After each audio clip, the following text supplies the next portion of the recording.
project is mag-build mi gravel bike for para sa female na client ni mo ni ang nang sa gravel ng Kalipton pohon. So yan mo ni siya. Kamay kini siya sukod 40. Batian kami sa color atong rider and sa brand na rider itself. So among plano is inanion siguro na mong color somewhat near and ani. Yeah. Sundon sa dinamong decal nga Vellum kay gindot mi nga brand limpyo kay na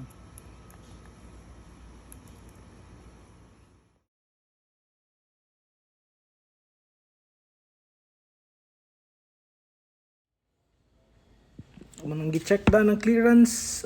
So mo fit ang 32 even dire mag 32 ta ani. Then disc brakes, so yeah, disc brakes.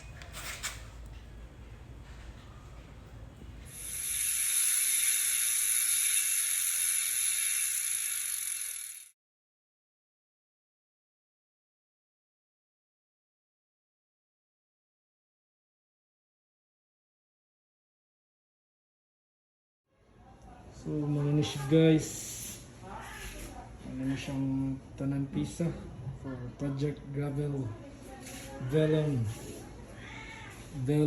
saan siya? Gravelo engineer ani kay si Idol Sheldon. Let's start sa pagtaod og headset. Please visit bar bicycle assembly and repair, engineering by Sheldon Adolfo, pinakagahit sa kasuntingan. Karon kay magtaod nami sa bearing. Basin mo na nasa bahala na siya. Taod nami sa bearing. Okay, para mataod na ang fork. Signature brand Vellum. Alright, muna ni. After sa pagsigidok-dok, uno na mo ang gravel drop bar. Ang babae kag sa puding. Gamay kayo. Stirot pa lang tao na. So, ano nang gigawa sa mga parts and yeah, continue. Asa tong bang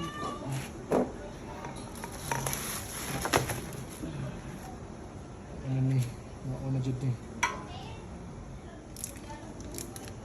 Taod na namang sitpos. Karoon, magtaod nami sa yantas. Motor, but ang cooling technology gigamit ni kay ice tech. Naka-save niya ni kay ang ice tech mahal kay tanan. Puya gaba. Mura nga brake ka. Water ni sa front hub. Taod na mo. Nakurma, nakabarog nagsugod. Pero wapa yun mi tires kay langayan kayong Lazada. Kaya nataod na ang first wheel set. May water. Ang brakes na po. Ay, count. Hay, nga ano ni. Encounter may problem na through axle na din nila in size. Di ni siya pwede sawa ang 100 by 15. Dili mo sakar ani kay mo biyan ni ang standard nga size sa mga ano 100 by 15, 100 by 12 dapat basta front pure gravel fork. Take note guys. So ang ilis kay kani luto.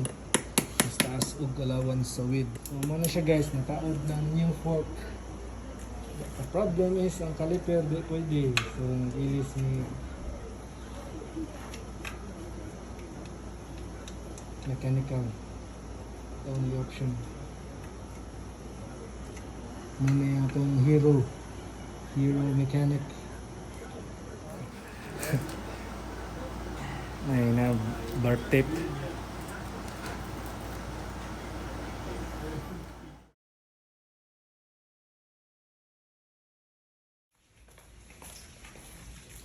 after 3 days karon panabot ang gravel car.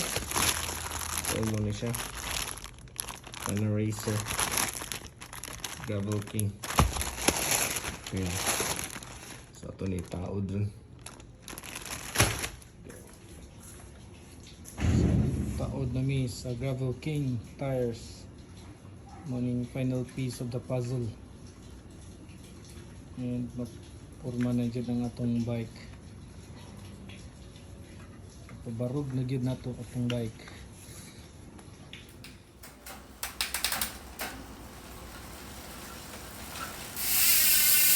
My God, can I see? So we're testing our gravel bike. So far smooth kay siya. Ang drifters ani kay powered by Sensa. Despite nga groove ni ang tires, fast rolling ra siya. Hindi kayong pana-racer Gravel King. Nami sa sa village nag-test. So hindi kay siya guys. Even ang feeling.